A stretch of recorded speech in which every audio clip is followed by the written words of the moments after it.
Fala, senhores, tudo certo com vocês? O vídeo de hoje é sobre limites da preparação. Até onde dá para preparar um motor, até onde o pistão aguenta, a biela aguenta, até onde o bloco aguenta, tá? É sobre isso que eu vou falar hoje. Para isso eu vou usar alguns exemplos, eu vou usar o Civic Si, o K20 como exemplo, tá bom? Eu vou usar o Up TSI como exemplo também. Galera, quando eu entrei na indústria para trabalhar com calibração de motores, eu queria muito saber por que um motor tem 192 cavalos e não 198, entendeu? O que definiu isso? Por que não foram um pouco além, né? E aí, essa parte de calibração, de fato, ela é feita na zona que a gente chama de calibração base, tá?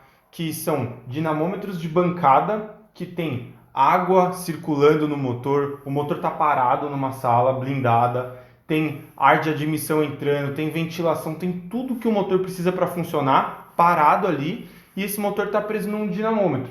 Esse dinamômetro consegue simular carga, consegue travar a rotação, consegue o dinamômetro empurrar o motor para calibrar freio motor também, consegue fazer tudo lá, né? E aí eu tinha essas curiosidades. Então eu acho bem legal a gente começar falando como que a indústria sabe até onde ela pode botar potência naquele motor, né? E daí então a gente entende na preparação até onde a gente pode ir também. Tá, então vamos lá. Para a indústria, quando chega esse motor de um projeto novo, de um carro novo, ele já foi projetado, já foi simulado por algoritmos computacionais, né? Então você já tem uma noção muito boa do range de potência que você quer chegar, entendeu? Às vezes tem um concorrente que acabou de lançar um carro, então você tem que ter mais do que 150 cavalos, porque o seu concorrente tem já 150 cavalos, entendeu? Então, já chega com muita coisa, né? Muitas informações. Então, uma das mais importantes, tá? Tem várias, mas eu vou falar aqui das mais importantes. É sobre o pistão, de fato. O pistão, ele vem com uma indicação do fabricante, do pistão, né? Que indica, esse pistão aqui aguenta até 350 bar de pressão de câmara, tá? O que é a pressão de câmara? Quando o pistão está subindo no cilindro, ele vem comprimindo, você tem a centelha, tem a combustão se propaga, e essa pressão que o pistão está vedando é justamente a pressão de câmara, tá? Então, o limite para o pistão tem limites de temperatura, tá? E tem limites de pressão de câmara. E então, na indústria, a gente faz o quê? Coloca um sensor dentro da câmara, que é como se fosse uma vela, coloca um sensor lá dentro e ele mede, então, a pressão de câmara. Então, a gente sabe que se o pistão, o fabricante falou que aguenta 350 bar, a gente, se começar a passar do 350 bar lá numa calibração, o que a gente vai fazer? Vai provavelmente diminuir a pressão de turbo, se for um motor turbo, vai tirar avanço naquele ponto, principalmente a gente tira avanço, para nunca passar do que foi indicado pelo próprio fabricante do pistão, entendeu? Eu fiz um desenho aqui para ilustrar para vocês, vou dar uma olhada. Ó, vocês estão vendo aqui, tem 3 curvas de pressão de câmara, tá? Então é um gráfico de pressão em bar na vertical por na horizontal ângulo do virabrequim, em graus. E aí eu tenho 3 curvas aqui que eu fiz para vocês com 3 ângulos de ignição diferentes, 3 ângulos de avanço diferentes, né? Primeiro a gente deu a centelha aqui, ó, em 35 graus, depois demos em 20 e depois demos em 14. Eu simulei para vocês aqui. Dessas 3 curvas, a curva ideal é essa que demos o ângulo em 20, tá? Que deu a centelha ali em 20. Por quê? Porque a pressão máxima ela foi atingida numa posição que a biela está angulada. E quando a biela está angulada de fato, que a gente tem torque. Quando a biela está lá em cima, não adianta nada você ter pressão empurrando, que isso não se transforma em força na roda, né? Isso vai se transformar em força na roda quando a biela estiver angulada ali, e aí sim você tiver pressão no pistão, entendeu? Então a melhor curva aqui seria essa curva em laranja, tá? Que atingiu ali 300 bar, eu coloquei, por exemplo. Essa curva marrom tá com avanço demais já, certo? Então tá dando muita pressão de câmara e tá dando pressão na hora errada, entendeu?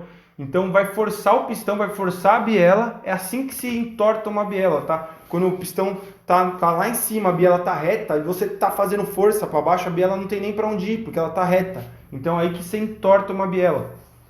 Eu vou falar de biela ainda, tá? Mas começamos sobre pistão primeiro. Então vamos supor que essa curva laranja aqui é a curva ideal, tá? É a melhor potência que dá para tirar nessa condição que a gente está analisando, né? O máximo torque. Só que o fabricante falou pra gente que o pistão aguenta 250 bar, não aguenta 300. Mesmo que a curva ideal é 300, o pistão não aguenta. O que a gente faz? Atrasa a centelha, eu desenhei aqui, ó, 14 graus, essa em azul, e vamos trabalhar com uma pressão de câmara menor, porque é o que o pistão aguenta, não tem o que fazer, certo? Então esse motor vai gerar menos potência do que se fosse aquele acerto ideal. O acerto aqui vai ter que ser um acerto para preservar os componentes internos. Não dá para a gente ir no avanço ótimo, porque o pistão não aguenta o avanço ótimo, entendeu? Então agora vamos para o segundo componente, para a biela. A biela também ela vem com uma especificação do próprio fornecedor. Vem com uma especificação em torque, geralmente. Então, sabe-se que cada biela aguenta tanto de torque. Se o motor tem 3 bielas, 4 bielas, você sabe quanto que o motor pode produzir de torque, né? Então, e é isso. E também com a biela, a gente tem o torque, mas o torque na posição certa, tá? Que isso é um dever do calibrador que está fazendo o acerto, colocar o torque na posição certa da biela. Porque se você faz força na biela com a posição errada, como eu já falei, você vai entortar a biela e o carro não vai andar mais, tá? Você só vai forçar tudo. Fiz aqui um desenho para vocês, ó, dá uma olhada. Esse primeiro, você percebe que a gente tem uma alavanca aqui, ó, para o torque, tá? Quando o pistão já está descendo, a gente tem uma alavanca aqui que se gera o torque de verdade. Quando você tem o maior braço, se você tiver a maior pressão de câmara, é quando você vai conseguir mais torque. Agora, se o pistão estiver desse jeito aqui, ó, em cima, tá vendo?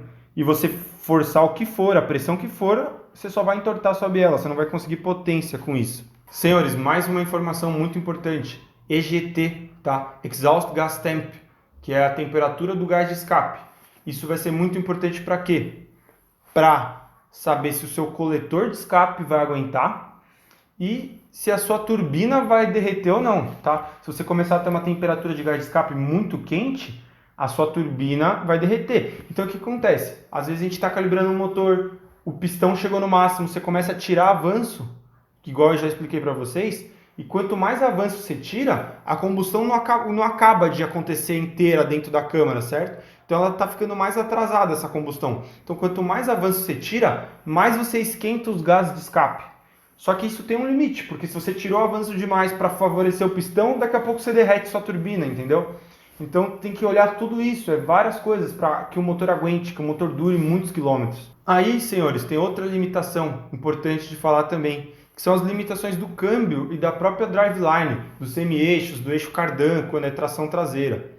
É óbvio que se o seu carro não traciona, você não vai conseguir quebrar o câmbio e nem o semi-eixo, porque seu carro fica cantando pneu, por mais que ele tenha 100 kg de torque, ele não passa para o chão, torque, certo? Então, agora, quando você colocar um pneu semi-slick, slick, de pista tratada, aí você vai ver se seu câmbio aguenta mesmo o torque que seu motor tem ou não, certo? E na indústria, muitas vezes acontece isso. Quando é motor dianteiro, tração dianteira, geralmente não. Mas quando é um câmbio CVT, por exemplo, no Civic Touring, a CVT dele aguenta no máximo 25 kgfm de torque. Então, se você tem uma turbina para dar mais torque que isso, você não pode dar, porque a sua CVT não vai aguentar, certo? Então, se você vai preparar esse motor, você não pode jogar torque em baixa, você vai ter que jogar torque aonde ele tinha menos de 25 kgfm, certo? Não onde ele já tinha no máximo. Então, o máximo vai continuar igual e você vai jogar potência e torque só de alto RPM. O carro vai andar mais, mas não vai ter aquele turbo kick bruto, igual a gente consegue ter em carro com câmbio manual, entendeu? É uma das limitações do câmbio.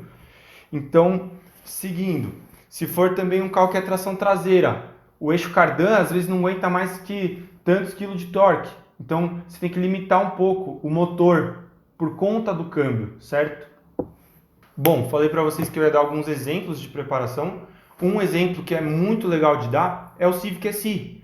A primeira pessoa que foi preparar um Civic Si, obviamente que ela não começou colocando turbo, nitro, não sei o que. Não, foi uma preparação simples. O cara foi lá, trocou o coletor de escape, colocou intake, viu que o carro dava para tirar 230 cavalos e que não quebrava nada, não quebrava motor, não quebrava câmbio, certo?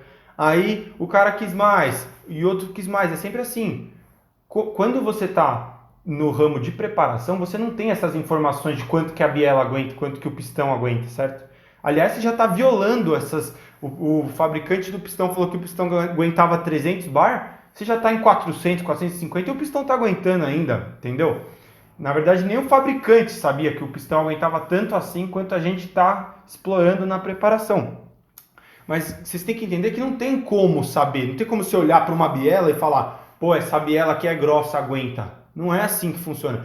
Na preparação, por exemplo, do Up TSI, o Up TSI saiu, o pessoal viu que era um carro leve, que era um carro que andava legal, começaram a fazer chip, fez o chip, aguentou, fez o intake, aguentou, fez o downpipe, aguentou. E o Up é um carro que eu já tive o prazer de calibrar para a indústria e sei que ele tem um pistão muito bom. O pistão do Up TSI é fenomenal. Dá para a gente trabalhar com avanço sempre no avanço ótimo, enquanto outros carros, eu falei para você, a gente tem que dar uma retardada. Então, o pessoal foi preparando o Up, um fez o outro fez outro. Sempre tem o primeiro cara que é o cobaia, que é o loucão, que é o que fala, meu, vou colocar uma turbina de Q3 num Up e vou ver o que dá. O cara foi lá, fez, deu certo. Fez outra vez, deu certo. Entendeu? Então aí você descobre que o motor aguenta. Pô, mas vai aguentar 200 mil quilômetros? Não sei, não tem como saber. Mas você já sabe que um cara fez, 2, 10, 30 fizeram e tá dando certo? E outra, você não anda o tempo todo tunchando no carro. Você anda de boa também, entendeu? Então vai depender muito do uso, da severidade do seu acelero e tudo mais, para saber se dá para ir mais além do que isso, certo? O Civic SI, o pessoal começou fazendo preparação aspirada, aguentava, câmbio aguentava. Fizeram preparação turbo, aguentava, foram subindo pressão, motor aguentando. O que aconteceu? Começou a quebrar câmbio. Civic SI, lá no começo, o pessoal montava com turbina pequena, turbina média, vinha muito torque, quebrava o câmbio. Hoje em dia o pessoal monta com turbina grande, Civic SI, então você não tem aquele pico de torque de uma vez e o câmbio aguenta, e o motor também aguenta. Hoje em dia o pessoal tira 400 cavalos de roda num Civic SI com motor e câmbio original. É impressionante, o fabricante desse pistão não sabia, o fabricante da biela não sabia que isso ia aguentar tanto, entendeu? Mas o pessoal testou e bem feito tem aguentado. Mas e agora, se você tem um carro, tipo, você tem uma Mercedes, sei lá, uma Mercedes ano 85, o motor 12 cilindros, quero preparar, até onde aguenta? Não sei, a cobaia vai ter que ser você, entendeu? Ou você acha alguma coisa lá fora, ou se você tiver muita vontade, a cobaia vai ser você. E geralmente quem é o cobaia, o cara faz uma coisa, faz outra, ganha um pouco, vai ganhando, vai pegando confiança no motor e vai indo até que quebra, entendeu? Nesse mundo da preparação é muito assim. Então, saiu uma Amarok nova, V6, o pessoal faz Stage 2, fica muito forte, muito legal. Daqui a pouco vai ter um cara que vai arranjar uma turbina, vai botar lá e vai montar um Stage 3. O câmbio vai aguentar? O semi-eixo vai aguentar? Não sabemos, só quando alguém fizer, certo? Assim é com todo carro que sai. Muitos carros o pessoal tenta preparar e quebra e dá errado. E aí alguns dos carros o pessoal descobre que dá certo. E aí vai preparando cada vez mais. Certo, senhores? Espero que vocês tenham entendido o que eu quis passar aqui. O canal vai ser sempre desse tipo, tá? Desse estilo. Vídeos falando sobre preparação, mas numa visão da engenharia. Se você gostou, dá um like. E é isso. Inscreva-se no canal para mais vídeos. Até mais.